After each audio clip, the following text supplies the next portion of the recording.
भगवान गणेश एक ऐसा दिव्य नाम जिसे किसी भी शुभ कार्य से पहले स्मरण किया जाता है। उन्हें विघ्नहर्ता कहा जाता है। उन्हें बुद्धि और विवेक का देवता माना जाता है। और सबसे विशेष बात, किसी भी शुभ कार्य, पूजा या धार्मिक अनुष्ठान की शुरुआत भगवान गणेश की पूजा से की जाती है। लेकिन क्या आपने कभी सोचा है कि गणेश जी का जन्म कैसे हुआ? उनका हाथी जैसा मस्तक क्यों है? भगवान शिव ने स्वयं अपने पुत्र का मस्तक क्यों काट दिया? और वह कौन सी घटना थी जिसके बाद गणेश जी को संसार में प्रथम पूज्य होने का वरदान मिला? आज की कथा इन्हीं प्रश्नों के उत्तर देती है। ये कथा है माता पार्वती की शक्ति से गणेश जी के प्राकट्य की। ये कथा हमें भक्ति, आज्ञा पालन, कर्तव्य, क्रोध, क्षमा और माता पिता के प्रेम का गहरा संदेश देती है। तो आइए सुनते हैं भगवान गणेश के जन्म की दिव्य कथा। अध्याय: कैलाश पर भगवान शिव और माता पार्वती। हिमालय की ऊंची चोटियों के बीच स्थित था कैलाश। यही भगवान शिव और माता पार्वती का दिव्य निवास था। भगवान शिव योग, तपस्या और वैराग्य के प्रतीक थे। माता पार्वती शक्ति, प्रेम और मातृत्व की प्रतीक थी।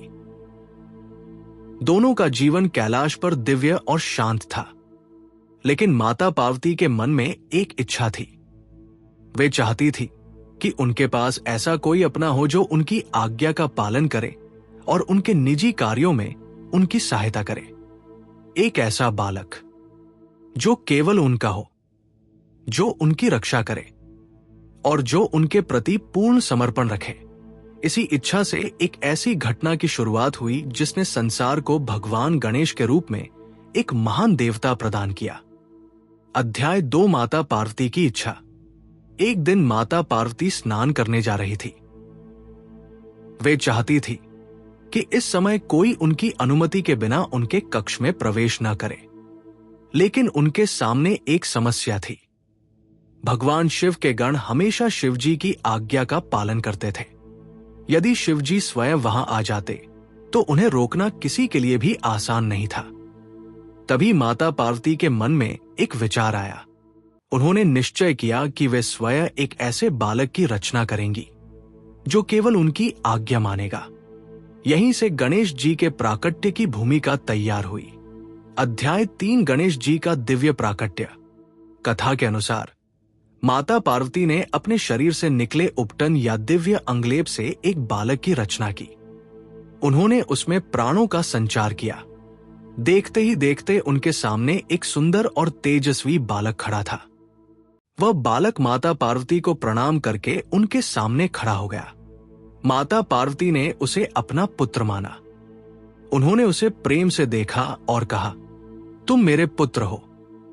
बालक के लिए यह उसके जीवन का पहला परिचय था। उसके लिए माता पार्वती ही उसकी माता, उसकी स्वामिनी और उसकी सबसे बड़ी शक्ति थी। माता पार्वती ने उसे एक दंड दिया और आदेश दिया, जब तक मैं स्नान कर रही हूं किसी को भी अंदर मत आने देना। बालक ने अपनी माता की आज्ञा स्वीकार कर ली।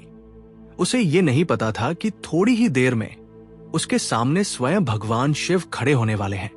अध्याय 4: गणेश जी की पहली परीक्षा। माता पार्वती स्नान के लिए अंदर चली गई। बालक द्वार पर पहरा देने लगा। उसी समय भगवान शिव वहां पहुंचे। भगवान शिव अपने निवास में प्रवेश करना चाहते थे, लेकिन द्वार पर खड़े बालक ने उन्हें रोक दिया। शिवजी ने कहा कि वे इस स्थान के स्वामी हैं और उन्हें अंदर जाने से कोई नहीं रोक सकता। लेकिन बालक ने विनम्रता से उत्तर दिया कि उसे अपनी माता की आज्ञा मिली है। माता की अनुमति के बिना वह किसी को अंदर नहीं जाने देगा। शिवजी ने उसे समझाने का प्रयास किया, लेकिन बालक अपने निर्णय पर अडिग रहा। उसके लिए सबसे बड़ी बात थी माता की आज्ञा। अध्याय 5: शिव और गणेश जी का सामना। भगवान शिव ने अपने गणों को आदेश दिया कि वे उस बालक को वहां से हटा दें, लेकिन गण उस बालक को पराजित नहीं कर सके। वह बालक असाधारण शक्ति से युक्त था। वह अकेला होकर भी शिवजी के गणों का सामना करता रहा। गणों को आश्चर्य हुआ। उन्होंने पहले कभी किसी बालक में ऐसी शक्ति नहीं देखी थी। अब ये केवल एक बालक और गणों के बीच का संघर्ष नहीं था। यह भगवान शिव और माता पार्वती की शक्तियों के बीच एक बड़ी घटना का रूप ले चुका था। माता पार्वती को जब यह पता चला कि उनके पुत्र को रोका जा रहा है, तो वे क्रोधित हो उठी। उन्होंने अपने पुत्र की सहायता के लिए अपनी शक्तियों को प्रकट किया। इससे संघर्ष और भी गंभीर हो गया। अध्याय 6 गणेश जी का अद्भुत साहस। गणेश जी अपनी माता की आज्ञा की रक्षा के लिए पूरी शक्ति से खड़े रहे। वे जानते थे कि सामने कौन है, यह उनके लिए महत्वपूर्ण नहीं था। उनके लिए महत्वपूर्ण था माता की आज्ञा। उन्होंने शिवजी के गणों का सामना किया। उनकी शक्ति देखकर सभी आश्चर्यचकित थे। यह प्रसंग हमें एक महत्वपूर्ण संदेश देता है। कर्तव्य का अर्थ केवल काम करना नहीं है। कर्तव्य का अर्थ है जिस जिम्मेदारी को स्वीकार किया है उसे पूरी निष्ठा से निभाना। गणेश जी ने यही किया। अध्याय 7 भगवान शिव का क्रोध। जब गणों से बालक को हटाना संभव नहीं हुआ, तब भगवान शिव स्वयं आगे आए। शिव जी ने बालक को समझाया, लेकिन गणेश जी ने फिर वही उत्तर दिया, मुझे माता की आज्ञा है कि मैं किसी को अंदर प्रवेश न करने दूं। भगवान शिव को यह देखकर आश्चर्य भी हुआ और क्रोध भी। उन्होंने बालक को समझाने का प्रयास किया, लेकिन गणेश जी अपनी माता की आज्ञा से पीछे नहीं हटे। स्थिति अत्यंत गंभीर हो गई और अंततः युद्ध जैसी स्थिति उत्पन्न हो गई। अध्याय 8 गणेश जी का मस्तक विच्छेद। संघर्ष के दौरान भगवान शिव ने अपने दिव्य अस्त्र से उस बालक का मस्तक अलग कर दिया। बालक वहीं गिर पड़ा। कैलाश का वातावरण अचानक बदल गया। माता पार्वती को जब यह ज्ञात हुआ कि उनके पुत्र का मस्तक काट दिया गया है, तो वे अत्यंत क्रोधित और दुखी हो गई। उनका मातृत्व क्रोध में बदल गया। उन्होंने घोषणा की कि यदि उनके पुत्र को जीवन वापस नहीं मिला, तो वे अपनी शक्ति से संपूर्ण सृष्टि को संकट में डाल देंगी। देवताओं को भय हुआ। अब स्थिति केवल एक परिवार का विवाद नहीं रही थी, ये पूरे संसार के अस्तित्व से जुड़ गई थी। अध्याय 9 माता पार्वती का क्रोध। माता पार्वती ने अपनी दिव्य शक्तियों को प्रकट किया। उनका रूप अत्यंत प्रचंड हो गया। देवता समझ गए कि यदि माता पार्वती का क्रोध शांत नहीं हुआ, तो तीनों लोकों में भारी विनाश हो सकता है। सभी देवता भगवान शिव के पास पहुंचे। उन्होंने उनसे प्रार्थना की कि माता पार्वती के पुत्र को पुनः जीवन प्रदान किया जाए। भगवान शिव ने स्थिति को समझा। उन्होंने माता पार्वती को आश्वासन दिया कि उनके पुत्र को जीवन वापस दिया जाएगा। लेकिन अब एक प्रश्न था, गणेश जी को पुनर्जीवित कैसे किया जाए? अध्याय 10 हाथी के मस्तक की खोज। भगवान शिव ने अपने गणों को आदेश दिया कि वे उत्तर दिशा की ओर जाएं। उन्हें जो पहला उपयुक्त जीव मिले, उसका मस्तक लेकर वापस आने को कहा गया। गणों ने भगवान शिव की आज्ञा का पालन किया। कुछ समय बाद उन्हें एक हाथी मिला। उस हाथी का मस्तक लाया गया। भगवान शिव ने उसी हाथी के मस्तक को गणेश जी के शरीर पर स्थापित किया। फिर उन्होंने अपनी दिव्य शक्ति से गणेश जी को पुनः जीवन प्रदान किया। कुछ ही क्षणों में वह बालक फिर से जीवित हो उठा, लेकिन अब उसका स्वरूप पहले जैसा नहीं था। उसके शरीर पर हाथी का मस्तक था। यही स्वरूप आगे चलकर संसार में सबसे अधिक पूजित देव स्वरूपों में से एक बना। अध्याय 11 गणेश जी का पुनर्जन्म। गणेश जी के पुनर्जीवित होते ही माता पार्वती का क्रोध शांत हुआ। उन्होंने अपने पुत्र को अपने हृदय से लगा लिया। भगवान शिव ने भी गणेश जी को स्वीकार किया। अब वह बालक केवल पार्वती का पुत्र नहीं था, वह स्वयं भगवान शिव का पुत्र और कैलाश परिवार का अभिन्न हिस्सा बन चुका था। देवताओं ने भी गणेश जी की स्तुति की। उनका नया स्वरूप दिव्य शक्ति का प्रतीक बन गया। हाथी का मस्तक बुद्धि और विवेक से जोड़ा गया।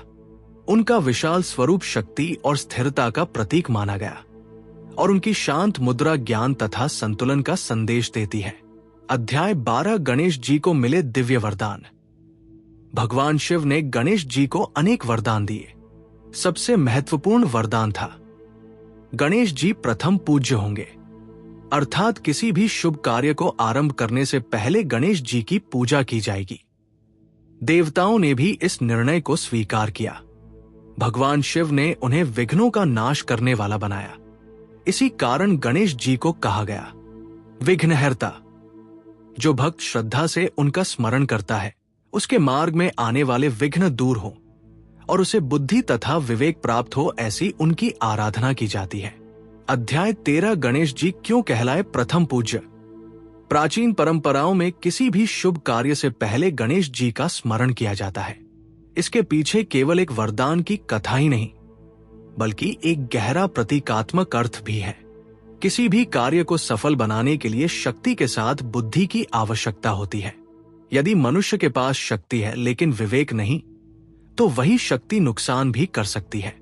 गणेश जी हमें सिखाते हैं कि किसी भी कार्य की शुरुआत बुद्धि, विवेक और सही निर्णय से होनी चाहिए। इसीलिए उन्हें शुभारंभ का देवता माना जाता है। अध्याय 14 गणेश जी के स्वरूप का रहस्य। भगवान गणेश के प्रत्येक अंग को प्रतीकात्मक अर्थ से जोड़ा जाता है। उनके बड़े कान हमें अधिक सुनने की सीख देते हैं। उनका छोटा मुख कम और सार्थक बोलने का संदेश देता है। उनकी छोटी आंखें एकाग्रता का प्रतीक मानी जाती हैं। उनका बड़ा मस्तक बड़े विचारों का प्रतीक है। उनकी सूंड परिस्थितियों के अनुसार स्वयं को ढालने की क्षमता का संकेत देती है। उनका एक दांत विशेष रूप से प्रसिद्ध है, इसी कारण उन्हें एक दंत भी कहा जाता है। गणेश जी का स्वरूप हमें बताता है कि जीवन में केवल बाहरी शक्ति नहीं, बल्कि बुद्धि, धैर्य, एकाग्रता और विवेक भी आवश्यक है। अध्याय 15 माता पिता के प्रति गणेश जी की भक्ति। गणेश जी की कथाओं में माता पिता के प्रति उनकी भक्ति का विशेष महत्व है। वे माता पार्वती और भगवान शिव को अपना सर्वोच्च सम्मान देते हैं। उनके लिए माता पिता केवल परिवार का हिस्सा नहीं, बल्कि जीवन के सबसे बड़े मार्गदर्शक हैं। गणेश जी की ये भावना भारतीय परंपरा में माता पिता के सम्मान का एक महत्वपूर्ण उदाहरण बन गई। उनकी कथा हमें सिखाती है, जिस व्यक्ति के जीवन में माता पिता का सम्मान होता है, उसके जीवन में संस्कार और विवेक की नींव मजबूत होती है। अध्याय 16 गणेश जी, बुद्धि और विवेक के देवता। गणेश जी को केवल विघ्नहर्ता ही नहीं कहा जाता, वे बुद्धि, ज्ञान और विवेक के देवता भी माने जाते हैं। किसी कठिन कार्य की शुरुआत में उनका स्मरण इसलिए किया जाता है कि मनुष्य जल्दबाजी में निर्णय न ले। वह परिस्थिति को समझे, सोचे, विचार करे और फिर सही निर्णय ले। यही कारण है कि विद्यार्थी भी गणेश जी की आराधना करते हैं, क्योंकि ज्ञान प्राप्त करने के लिए केवल स्मरण शक्ति नहीं, बल्कि एकाग्रता और विवेक की भी आवश्यकता होती है। अध्याय 17 गणेश जी के जन्म की आध्यात्मिक सीख। गणेश जी की जन्मकथा केवल एक अद्भुत पौराणिक घटना नहीं है, इसमें जीवन के कई गहरे संदेश छिपे हैं। पहला संदेश है कर्तव्य के प्रति निष्ठा। गणेश जी ने अपनी माता की आज्ञा का पालन किया। दूसरा संदेश है माता पिता का सम्मान। गणेश जी के लिए माता पिता सर्वोच्च थे। तीसरा संदेश है क्रोध का परिणाम। भगवान शिव और गणेश जी के बीच संघर्ष ने एक बड़ी घटना को जन्म दिया, लेकिन अंत में प्रेम, क्षमा और समझ से स्थिति सुधरी। चौथा संदेश है बुद्धि शक्ति से बड़ी हो सकती है, इसीलिए गणेश जी को बुद्धि और विवेक का देवता माना गया। अध्याय 18 गणेश जी का दिव्य स्वरूप। हाथी के मस्तक वाले गणेश जी का स्वरूप आज संसार के सबसे प्रसिद्ध देव स्वरूपों में से एक है। उनका शांत चेहरा भक्तों को विश्वास देता है। उनका विशाल मस्तक ज्ञान का संदेश देता है। उनके बड़े कान सुनने की क्षमता का प्रतीक है। उनकी सूंड अनुकूलन और शक्ति का प्रतीक है। उनके हाथों में विभिन्न वस्तुएं दिखाई जाती हैं, जिनका अलग अलग आध्यात्मिक अर्थ माना जाता है। उनका वाहन मूषक है, यह भी एक गहरा प्रतीक माना जाता है। एक विशाल देवता का छोटे से मूषक पर सवार होना यह संदेश देता है कि सच्चा ज्ञान व्यक्ति को अहंकार से मुक्त करता है। अध्याय 19 प्रथम पूज्य गणेश। जब गणेश जी को भगवान शिव ने पुनर्जीवन दिया और उन्हें वरदान प्रदान किए, तब उनका स्थान देवताओं में अत्यंत महत्वपूर्ण हो गया। उन्हें प्रथम पूज्य माना गया। अब किसी भी शुभ कार्य की शुरुआत श्री गणेशाय नमः से की जाने लगी। विवाह हो, गृह प्रवेश हो, पूजा हो, नया व्यवसाय हो, नई यात्रा हो या किसी नए कार्य का आरंभ, सबसे पहले गणेश जी का स्मरण किया जाता है, क्योंकि मनुष्य चाहता है कि उसके कार्य में आने वाले विघ्न दूर हों और उसे सफलता का मार्ग मिले। अध्याय 20 कथा का सार। इस पूरी कथा की शुरुआत माता पार्वती की एक इच्छा से हुई।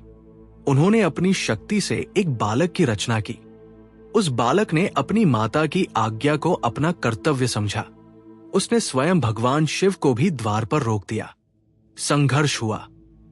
भगवान शिव के हाथों उसका मस्तक अलग हुआ।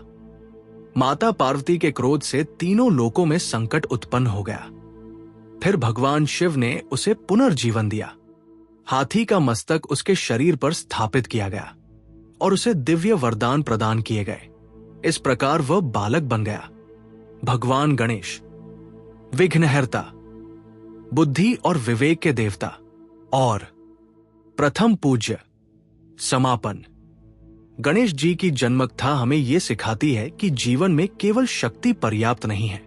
शक्ति के साथ बुद्धि चाहिए, बुद्धि के साथ विवेक चाहिए और विवेक के साथ विनम्रता चाहिए। गणेश जी का विशाल मस्तक हमें बड़े विचार रखने की प्रेरणा देता है। उनके बड़े कान हमें अधिक सुनने की सीख देते हैं।